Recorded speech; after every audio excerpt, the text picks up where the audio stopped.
Welcome back to Breaking the Cycle of Gang Violence. This is episode 4, and over the past 3 episodes, we've talked to family members who have lost people to gang violence.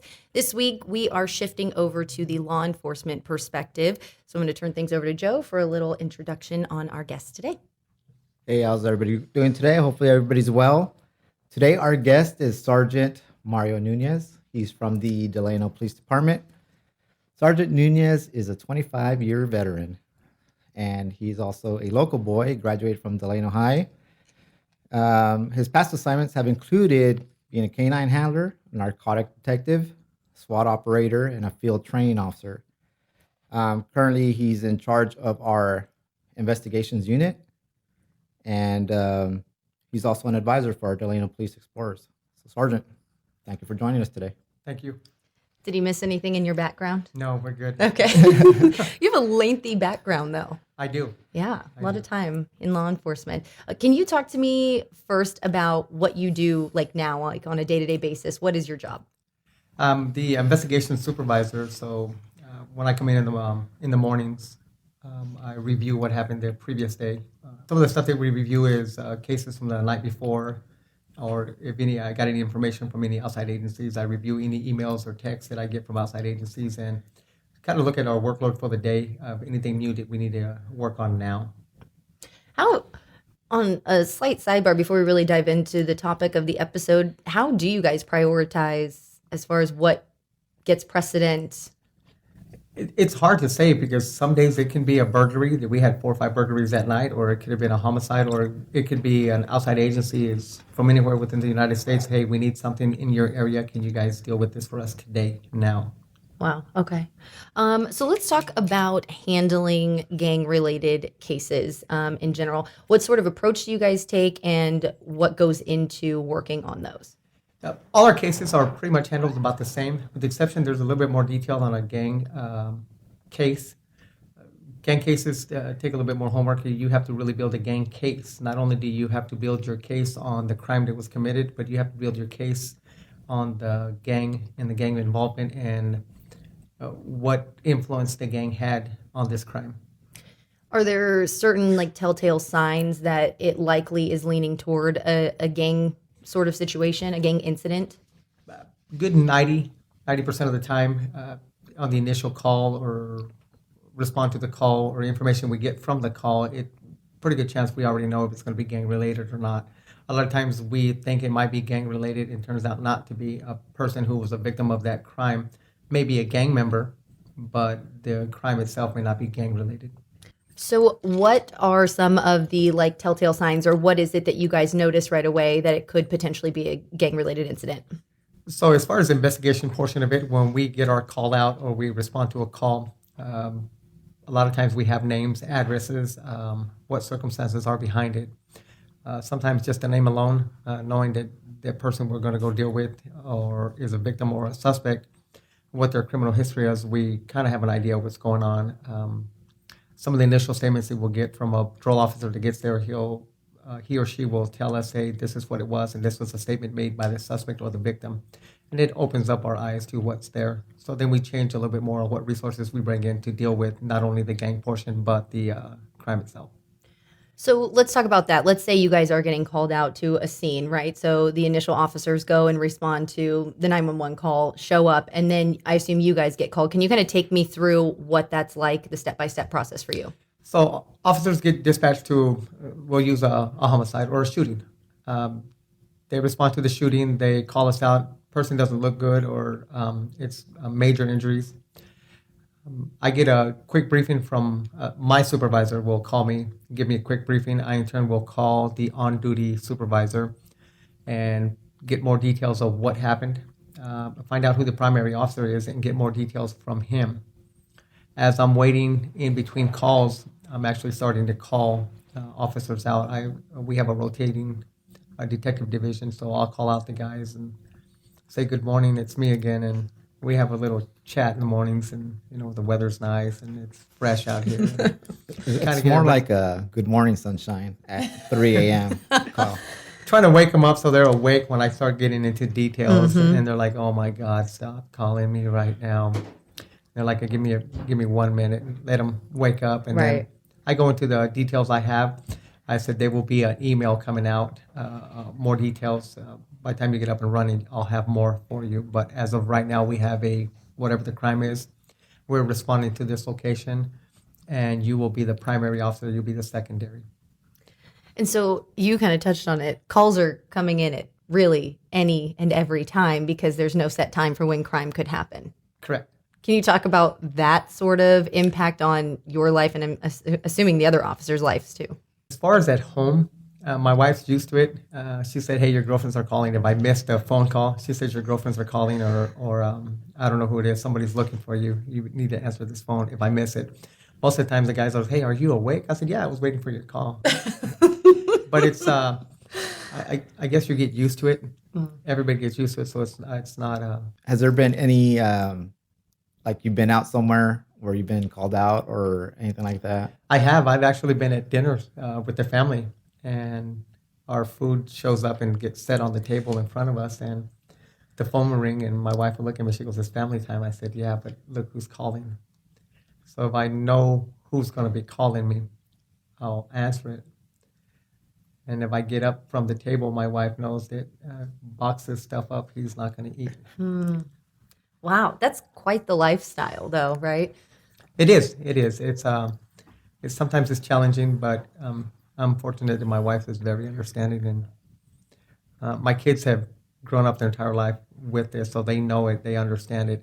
Even family members, I could be in the backyard on my on-call weekend, and my phone will ring and said, "Hey, it's your work," because I could be doing something, I could barbecue or be in the pool, and the phone goes off. I said, "Look at it. Who is it?" And they'll tell me who it is, and like, "Oh, you're not going to be here any longer." So you just drop everything basically at that point. Yes. And have to go. Wow. Okay, so let's talk a little bit about, you were talking a little bit about building the cases when it is a gang-related case. Can you talk about what sort of things you guys are looking for and how you actually build that case? There's a lot of criteria that's required for a gang case. Under Penal Code 186.22, you have to prove that the person is a gang member, is a known gang member, or shows telltale signs of a gang member. So if we get the call out and some of the information we're getting initially sounds like it's going to be a gang case, we also call out two gang investigators, and they come out and they work on the gang portion of it, and the other investigators work on the crime portion of it. So what are some of those signs though that, I don't know what the right terminology is, but helps label them and prove that they are a gang member? Corporal Medical may know a little bit more. Some of these, I'm not too familiar with a lot of them, but some of them are their dress, if they claim to be a gang member, tattoos, their affiliations. Self-admit, locations where they're hanging out. It could be various things. It has to be more than one. So it can't just be like, oh, well, Jessica's hanging out at the corner of 7th and Fremont. That doesn't make you a gang member. But if Jessica's hanging out at the corner of, we'll just say 7th and Fremont, for example, and you're wearing gang dress attire that we know, whatever certain color, tattoos, and also if you self-admit that you're associated or you are a gang member. Because most of the times they will tell you. Oh, they will? They will. Oh, interesting. Okay, I didn't know that. That's interesting to hear. Okay, so throughout your many years in law enforcement, are there any particular cases that have stood out to you or stuck with you, and why? There's one, and it's a recent case from 2016. It's not a homicide or a shooting or any kind of major crime involved, but there is a Tessie Mangohig, the missing elderly Filipino female. I covered that story. Yeah. The biggest thing behind that, I'm a mama's boy, so I don't know what it would feel like to not know where my mom's at or what's happening with my mom, and knowing my mom has an issue, some kind of medical issues going on. And I think that one stuck with me because we worked a lot, nonstop, probably 2 weeks straight, every day, as late as 1, 2, 3 o'clock in the morning. We'd have some other guys come in and cover for 4 or 5 hours to hold areas for us, and then we'd come right back and work on that case. And following leads all up and down the state of California, all over Kern County, walking areas up against the mountains, walking orchards, grape fields, open fields, having officers in helicopters and airplanes, trying to find her. And at one point, with Tessie, there was she was seen. We thought we had her. We thought we had her in a orange orchard, and everybody was describing her clothing and everything. It matched. And something that we didn't put out with the media at that time was how she would layer her clothes. That way, if something came in, we would know that this is a good one. And multiple calls were coming in from that area. We have an older female Filipina, and she's got layered sweaters on. She has a lot of sweaters on, and she's just walking out in the street waving at everybody. So we get to the area, and we pretty much put a perimeter around this area. Again, helicopters and quads and law enforcement from both Kern County and Delano Police, and she was not there. And for those who don't know, Tessie was dealing with dementia and was living with her daughters, if I'm remembering correctly, and they had some sort of device that helped locate her, but she was able to get out of the house at some point and didn't have her device on. Correct. She actually had initially she had a watch as a GPS device, so they can monitor her in case she did get out of the house. And she was always washing dishes or washing. She damaged it, so they bought her a necklace. And for whatever reason, she took off her necklace that day. Mm-hmm, mm-hmm. And she's still missing. She is. Yeah. I want to talk about other investigations. A lot of times with gang violence, from a reporter's standpoint, it tends to be very violent scenes. So I assume as an investigator, you're walking into these very graphic, violent scenes. How do you deal with that on a day-to-day basis? I want to say that you get hard at it, but you don't. You don't get a hard heart. It affects you emotionally. There's been times where I pulled up to the crime scene, and the recent one, a few officers came up to me on that double homicide of the 11 and 12-year-old females, and when I'm getting the briefing, both officers got emotional, and I asked them, "Hey, just go sit in the car. I'll come back. I'll come back." And waited 45 minutes for them to compose themselves, and they came back, and it didn't help much. They came back, were able to get the information out that I needed, but it does affect you emotional. I mean, I've had officers that on many crimes, I say, call your wife, call your kids, hear your kids, and make sure that you're good, and then come back. We're going to do this. Mm-hmm. Yeah, I've had times where I had a really, really tough call, and I was like fairly new. I think I was a couple months on. Lost a child. I don't know if, I think it was like Sid's death, but I tried to bring that baby back. And that got to me. And I remember the sergeant came to me and was like, "Hey, it's okay to get emotional, but they need Officer Madrigal right now." And you kind of snap out of it. And you had to deal with the call. You had to deal with it. You have to be strong. So not that it makes you less immune, I guess, but it's just you learn to control it and you learn to deal with it in private, which. And a lot of officers do deal with it in private. They'll go, "Sergeant, I'll be back." And they give you that look, and you understand that look. Okay, go. Mm-hmm. Go deal with what you need to deal with, and when you're ready, come on back. But like Corporal Madrigal says, that yeah, I need Corporal Madrigal, the officer, to come back because we have to deal with this. This is what we do. Mm-hmm. And the guys come back, and then afterwards we do work things out amongst each other, and if we need counseling, we go seek it.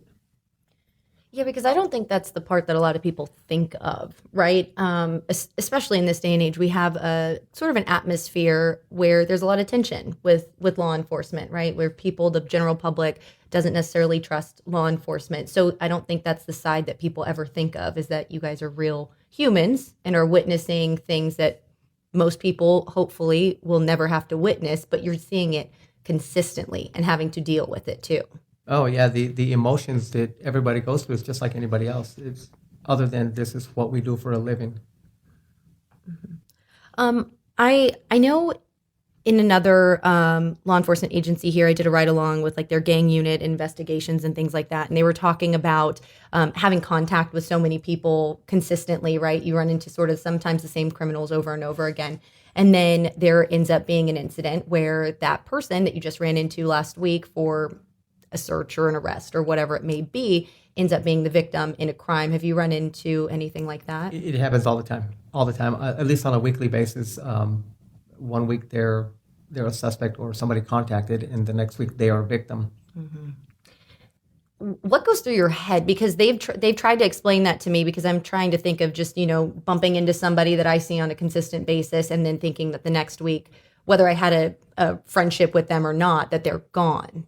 It's you kind of, I can't say it's a full friendship, but it's a good acquaintance, somebody you talk to and you get along with, and you're on different sides of the law, but you get along and you respect each other and all that.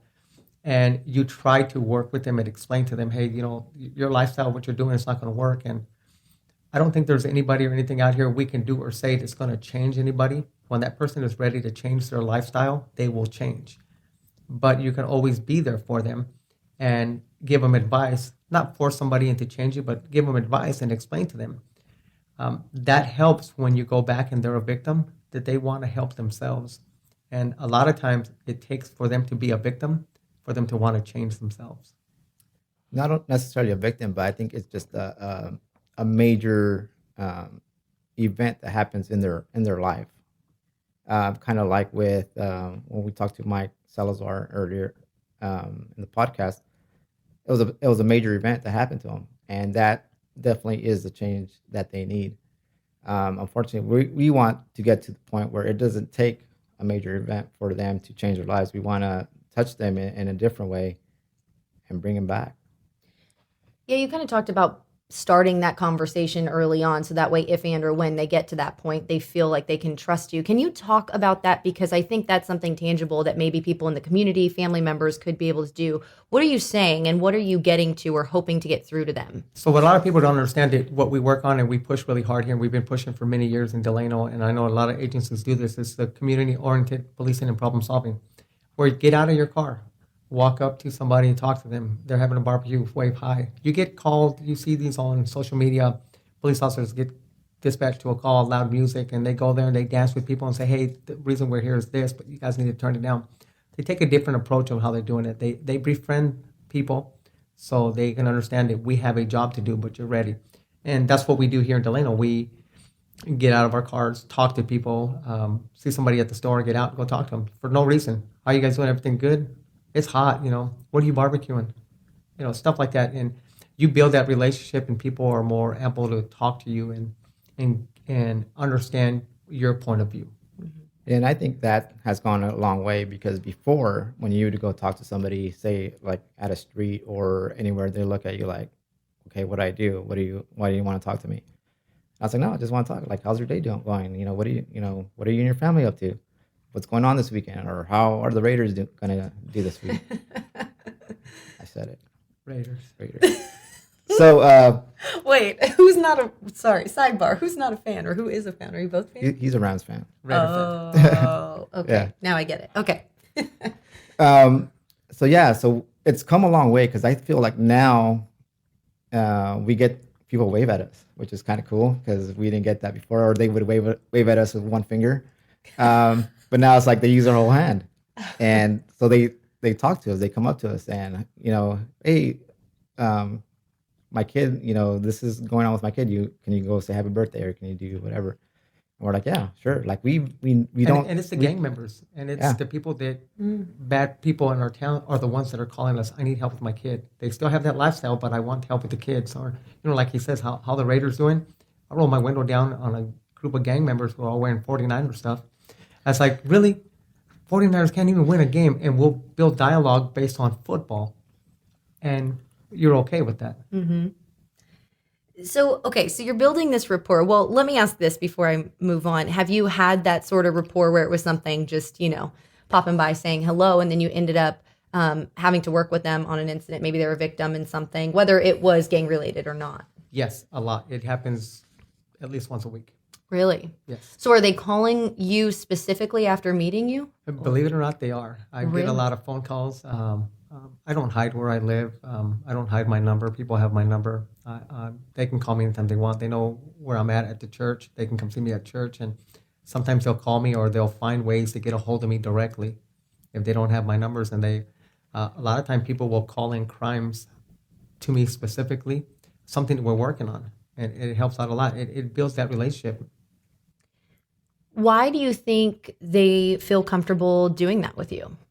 Honestly, I believe it's because I got out of my car. I started talking to people and motivating them to talk back. It had to, every contact with law enforcement, if I get sent to your house, it's negative.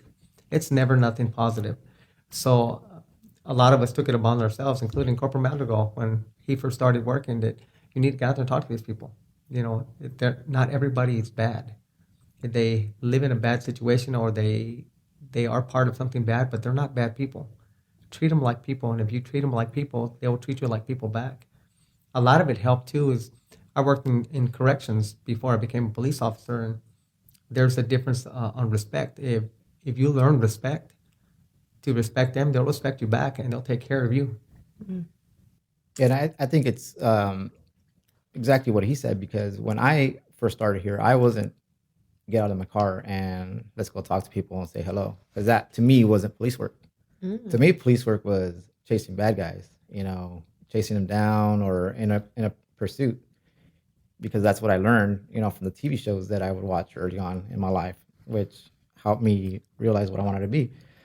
But later on, obviously from watching Sergeant Nunez, I saw that and I was like, why is he talking to that gangster? I was like, they're our enemies. And they were being respectful with each other, talking about football, whatever the case may be. And you see the effects of it later on, not necessarily right there. I mean, you see the conversation and you're like, man, I was like, is Sergeant Nunez an undercover gangster? I was like, why is he talking to this guy? But later on, you see the effects, because if a major crime happened, guess who they're talking to? Because he has that trust. And as a young officer, watching him do that, you kind of like pick up on that. And I was like, okay, let's have conversations. So you make a traffic stop on a gangster and you start talking to him, and you don't necessarily have to give him a ticket, because that conversation that you're having and trying to build the trust and trying to build the respect or whatever it is going to work out in the long run. So if you don't cite him, it's not going to hurt anybody. Yeah, do we want to touch on that a little bit more? Because I don't want anybody listening to this to think that you're just saying, oh, it's okay, we'll let him go on his merry way. It may not be something that is that major that you stopped him for, him or her. Yeah, as law enforcement officer, we have full discretion whether we cite or not. And our job is not to write tickets. Our job is to enforce. If the mere fact that you pull somebody over and you brought it to their attention and they learn from it, that's good enough. You don't have to write them a ticket. Yeah. So, for example, if I pull somebody over and I give them, hey, I pulled you over for running a stop sign. If they're like, oh my God, I didn't see it, and it's genuine to me, they learned a lesson, because they're like, okay, I didn't see that, and I need to start paying attention. If it's like excuses like, oh, well, I'm running late or whatever it is, they knew the stop sign was there and they just continued going. When you pull somebody over for whatever vehicle code violations or whatever you stop them for, and a lot of people talk themselves into a ticket, and our job is not to write a ticket, our job is to enforce. So if you explain to them, this is why I stopped you, you kind of get candid with them and build a little conversation to see what's really going on. People always say you don't have to answer the cops, so you just say yes or no and give me your driver's license and am I detained? Or part of the questioning we're asking is, what was the real reason behind you running the stop sign, or you speeding, or what's the effect? And if we don't build that dialogue, we don't know what's really going on. So we're just going to take it on face value. And if, like I explained earlier, you're going to talk yourself into a ticket. So sometimes it's not necessarily a bad thing to have a conversation. Correct. We're just building rapport. I can almost tell you right now, most cops, 9 times out of 10, you're not going to get a citation. So let's talk a little bit more about how that rapport has helped you out. Do you have specific instances or stories where it's come back to help serve a better purpose? I do. I have several. I have one, I can't remember how many years ago, but I was a new supervisor, and it was on an Easter Sunday, and we were here in Delano, there's 2 families that were having an ongoing kind of that arguing, going back and forth. They weren't getting along. The kids weren't getting along. The adults and the older people in the family were getting along. And it was within our Black community. And get dispatched out there. One of the guys calls me, hey, Sarge, there's a lot of people out here and it's getting really, really bad. And they're screaming and yelling. as I pull up into the neighborhood, I recognize mostly everybody there, from the young ones all the way to the older ones. And I can see the look in the officers' faces because you see all these horror stories, you know, the Rodney King, and now what you see is happening back east with the Floyd issues. And this was probably 15 years ago, and it looked like that. And that day we had Hispanic and white officers, and we had these two black families that were arguing, and it looked bad. As I'm pulling up, fortunate for me, an elder female, black female that I know very well for many years, she pulls up at the same time I do. She knew both sides of the families, and she gets out there and she starts yelling and screaming at everybody to get back in their houses. That's why our black community has a bad reputation, and because of what we do and how we act. And she's yelling and screaming, and I took it as a candid, because I looked at the officers. They looked worried about how we're going to handle this. There was only 5 of us, I think, at that day, and there was probably every bit of 100. Wow. And this little old black lady, Mrs. Ethel Pickering, she gets out. She's got to be at least 4'5", maybe. She's yelling and screaming at everybody, and everybody's like, they try to explain their side to Grandma. Everybody calls her Grandma. She says, there is no excuse. Go home. It's over. We're barbecuing at the park. Go to the park. We're done. Everybody walked away, and I stood behind her. I'm like, yeah. I'm yelling this, and everybody's looking at me laughing, and the officers are looking like, what's wrong with him? I'm like, yeah. So everybody clears out. She goes, we're having a barbecue at the park. You guys want to come down? We drove down to the park. We went and had barbecue with them on an Easter Sunday. Wow. And that's something that could have easily escalated, gotten out of control. You guys may have had to, if it got too crazy, use force, which then is always turns into something bigger, right? People end up getting upset. You guys didn't want to show up on Easter Sunday and do that either. That's correct. It worked out, and it was funny. We talk about it afterwards, and it's funny. To this day, she and I speak about that incident all the time. Oh, that is so funny. Wow. Yeah, and it's interesting. And there could have been tension between them and potentially violence. So that all calmed it down just off of some conversations. What sort of challenges do you face trying to solve cases, specifically ones that are gang related? People want to cooperate. People just don't want to talk. In fear of retaliation, or just in general don't want to get involved. I'll give you 2 examples. On this double homicide, everything we've worked on with these 2 12-year-old little girls, we've had to really dig and kind of convince people into talking to us. Unlike we had a homicide in 2016 in a neighborhood, it was a gang related homicide. That entire neighborhood, from people driving by, from people from the schools, neighbors, everybody gave us very good information. We had a suspect name, a vehicle description, everything within about 15 minutes. And probably within about 40 minutes, that suspect was stopped and detained by Kern County Sheriff Department because we were able to get that information out quick. And that suspect was leaving town already. Wow. And we were able to catch him. Here recently, took a plea bargain and was convicted of that homicide. Yeah, also the Cody Harris case. Correct. Was the same way, where we relied primarily on witness statements. For those who don't know that case, can you kind of give just a little summary of what happened? Yeah, in November of 2013, Cody Harris and some friends were hanging out at Calibo Park. Cody Harris was approached by a gang member, and the gang member asked him if he gangbanged. Cody Harris said no, and there was some other words used. But at one point, the gangster pulled out a gun from his pocket and shot Cody Harris, killing him. Going down the line, there was witnesses that saw the killer. The killer was actually part of a rampage the days leading up to the murder. He was committed other shootings or vehicle theft, and all those witnesses came forward and were able to identify the suspect, which incidentally led to him being arrested in actually San Bernardino County. Wow. Yeah. So you're saying that part of the challenge is getting people to just talk, right? Because they're afraid. So what can we do, or what do you normally do or say to help get those people to talk? A lot of times it just depends on the neighborhood or who you're talking to. We just go by, hey, you don't go out there, hey, anybody see anything? Nobody says anything, we walk away, we don't. we go by, hey, anybody want to talk? This is my number, and you're barking out your phone number so everybody can, you say it over and over and over to the crowd. People are remembering this or texting. A lot of people are holding their phones up like videotaping, but they're writing your number down.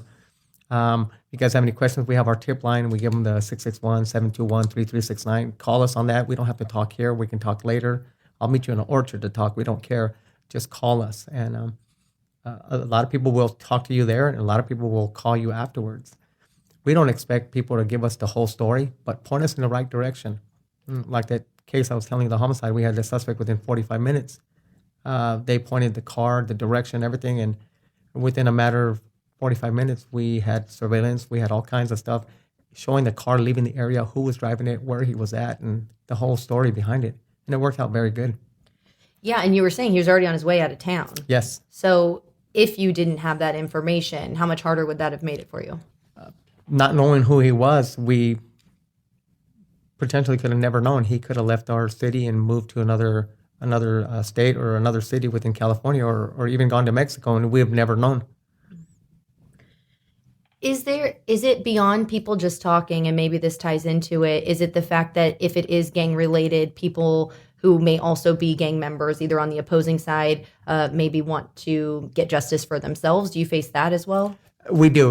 You do hear some of the rumors of, it's okay, we know who it is, we'll deal with that person ourselves. But it doesn't stop the fact. We've been fortunate sometimes the kids are talking about it at home. Mom hears it. Mom will call us.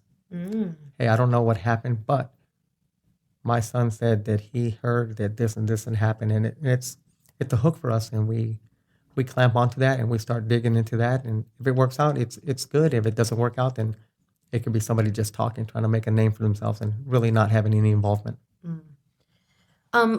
I want to go back because you started talking about building a rapport with some of these people so that if and or when they're ready to get out, that they feel like they could potentially talk to you, or they could seek help from somewhere else. Do you, first off, what do you think the community and or family members can do in order to also build that rapport? Be involved in your kid's life. I coach various sports here in town, and unfortunately, a lot of the kids that grow up through different sporting programs end up being victims later. They get caught up or get attention from somebody else, and they get caught up. And going to these sporting events, there's times that we're renting vans to take the kids to the sporting events because parents don't go. They always have an excuse not to go. Even when we have local sporting events, you go there and the kids are looking for their parents in the stands, and parents aren't there. So there's no involvement from the parents. Something else is always more important. It's easier to give the kids to Mario or to the other coaches, and they're going to watch them for me on Saturday, and they have them on Friday night, and I can go do my business, and there's no involvement. I think parents need to get more involved in what their kids do. We can make every program, every after-school program, you name it, but if the parents aren't involved, it's just somebody to hang on to my kid until I come back. What about for those parents who are maybe a single parent family and working, trying to survive? Maybe they have multiple children. What about for them? What would you say to those parents and or people who are around them? And I've seen both sides of that. And, speaking mainly on football, which I coach football, we practice 5 days a week and we play on Saturdays. I know everybody doesn't work 6 days a week. I know everybody doesn't work till 8 o'clock at night. Some of these games are at 8 o'clock in the morning. If you work at night, you have the morning. You have to make an effort to come out and be with your kids. The kids look for their parents, look for that home support. And if you're not there, I don't care how many programs we build or how much money we throw at this. If the parents don't get involved, it's not going to change. Do you feel like part of it is if those parents aren't there, that the kids are then seeking the attention from somewhere else? They are. Corporal Madrigal can attend to this. Some of these kids will come up to you and they'll start calling you dad or uncle, and they build that relationship that, I'd rather hang out with you all day and say, I have this tournament this weekend and I'm going to be there all day because not only are our games, I'm going to stay and watch the rest of the games. Well, it's okay. I'd rather hang out with you because if I go home, I'm just going to be sitting there because nobody's home. And so that, in your opinion, is what really starts moving that cycle into the potential to allow them to get into trouble, really, eventually. Correct. Because if they don't hang out with you, they're not hanging around at home. There is the kid whose family is potentially involved in crime or in the gang. And they're like, yeah, bring him over, hang out here at the house. and the kid starts living that lifestyle, knowing that lifestyle, and seeks comfort in that. Now, do you think that this is something that can be taught to the parents? Like, spend more time with your kid. Like, how do we get the parents to get there to that place where they want to spend time with their kids? I don't know how. I mean, for me, it was we take care of our kids and you take them. And money shouldn't be an issue because there's a lot of programs here that are free. But parents need to just get involved, need to care and be a parent. Stop looking for somebody else or stop looking for excuses. Start being a parent. Get involved with your kid's life. And then I want to talk about, since you have been around kids a lot, have you seen any patterns or signs that you can start to tell they're starting to make a turn into the wrong direction? And if so, how do you address it, or how should families potentially address it? It goes back to the parents. You do see it. Some of the kids that start within several programs that I coach in, they come at 5 years old, and the parents are all gung-ho and are there from they're 5 to about 7. Once they turn 8 or 9, the kid's old enough that he can take care of himself, in their opinion, and even up to 8th grade in high school, he's an independent or she's independent, so they don't care. It goes back to the parents. Parents have to do it, and these kids are seeking. I can't give them a ride, so they're going to get a ride with him. And, well, his parents aren't perfect because his parents used to be former gang members or low-key gang members, but the kids grow up seeing that. And just the comments like, West Side or any kind of gang verbiage they use, the kids start picking it up, and they see there's more love in the hanging out together with them than there's at my house. So why not hang out with them? They're going to take care of me. So you talked a little bit about the verbiage, then maybe picking up on some verbiage if they're around potentially not the most perfect people. What other signs do you think parents and or family members could see? The dress, who they hang out with, the kid's attitude, is he being rebellious or does he really want to hang out with these people a lot? Why don't they want to be with me? And a lot of it are parents like, well, if I don't have to deal with them, then it's okay. You can spend the night. Go stay over there. Did you do homework? Yeah, I did it, but not check it and let them go anyways. So it sounds like really you're just saying the parents can be the route to stop or really allow this to happen. Correct. So if there's a child who starts to display some of this with the dress, what they're saying, who they're hanging out with, spending a lot of time away, is there anything you think parents can do to help stop it before it actually gets too far? They need the stand their ground. Stand their ground. I'll give you an example of a local family here. They adopted a bunch of kids that came from out of our city and some potential drug and gang influence in their life.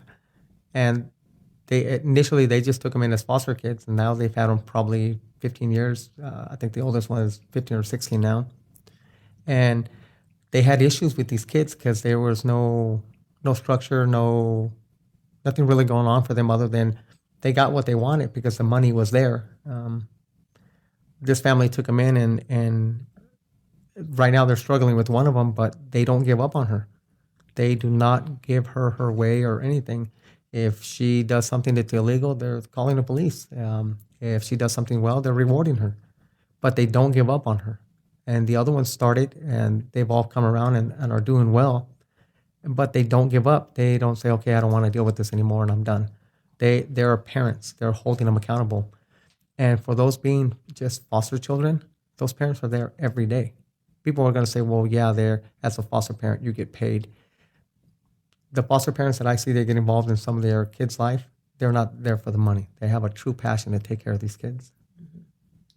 Do you think once there is a person, let's say later teens, young adults, if they are now into gangs, is there a way that you think that it can be stopped and they could be pulled out of it? There is. Not only do parents have an involvement, but seeking help from other entities, like law enforcement. And we have a Police Explorer Cadet program. Some of the kids in our program are there because they want to be, and some of them are because parents are not liking which way their kids are going, and they're forcing the kids to come into this program. Our goal with the Police and Cadet program is not to teach them how to be police officers, but teach them how to be good citizens. Responsibility And respectfulness. Corporal Madrigal, last year we held the Junior Academy, and it was a waiting list. People want to come. Wow.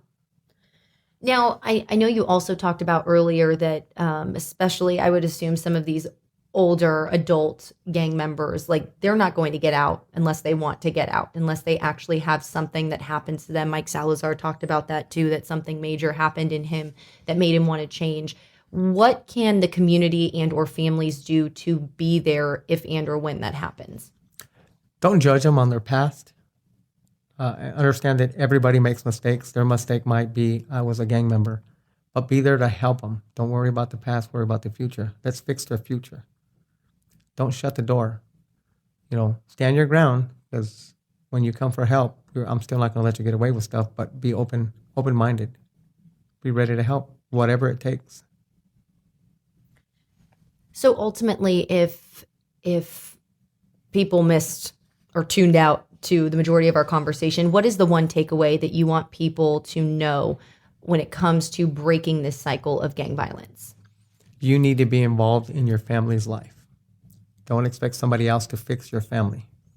Police officers can't show up and within 15 minutes solve all your problems. That's about the average time we spend on a call, is about 15 minutes. And people expect us to fix everything in 15 minutes when you've had your relationship with your spouse for 20 years, 10 years, or your kids are 14 or 15. And you've let something go away for so long. Don't expect us to fix it in 15 minutes. We will come and help you and work through it, and we will support you through it. But you need to get involved and you need to be part of the solution. Don't expect somebody else to fix your problems. Yeah, I think it goes down to don't be afraid to discipline. I know, and then you and I have talked about this before in the past of how we would be disciplined by our parents had we done anything wrong. And I think it goes almost similar to a job. Say if I mess up on my job, my boss is going to be on me, be like, hey, don't do that. Lesson learned. So same thing with your kids. If they mess up, you got to call them on it. Don't be afraid to discipline, and however you feel you need to discipline your child. Don't be afraid to do that, because once you start calling them on that, on whatever they're doing, something's gonna sink in, hopefully, and they'll be like, okay, I can't do this because now I'm gonna get in trouble. Now they're gonna take Fortnite away from me, or whatever the case may be. So I feel like don't be afraid to discipline your kid, and if you need to talk to the police, then we're here too. I mean, we can go talk to them and do whatever we need to do to try and deter them from going down that route. There's resources for them on that, like Corporal Madrigal just said, is, stand your ground. You get called at 2:00 in the morning, hey, my daughter didn't show up or my son didn't show back up. Well, what happened? Well, about 8:00 tonight, we got in an argument. She just stormed out of the house and left. Why didn't you call 8:00? Oh, well, she does that all the time. Well, you've let it happen, and this is the new normal, so it's going to keep happening. Yeah. So you need to, as soon as that happens and they leave, hey, I need the police here. I need help. We need to bring her back. We need to squash this right now. So being more proactive about it, not reactive to it. Correct. Got it. Is there anything else I didn't ask you that you feel is important for people to know? I want to make sure that we're getting all of the knowledge out of you, because you've been in law enforcement for so long that I feel like there could very well be many things that you know that I didn't ask about. Get involved. Spend time with your kids. That's the biggest one. Get involved. Spend time with your kids. Sacrifice sometimes. You're trying to save a little extra money so you can have lunch money at work so you can enjoy it. Why not sacrifice that money and use that to spend it with your kids? If it's even just going out to the spray park and buying ice cream or sandwich stuff to just hang out with them there, that goes a lot further than just buying them stuff. Hang out with them. Know who your kids are. Thank you very much for sharing. I appreciate it. Well, that's going to conclude episode 4 of Breaking the Cycle of Gang Violence. Thank you for joining us. Again, our tip line is open, 661-721-3369. If you have any information about any of our open cases, please give us a call and give us that information. You can remain anonymous. Thank you again for joining us.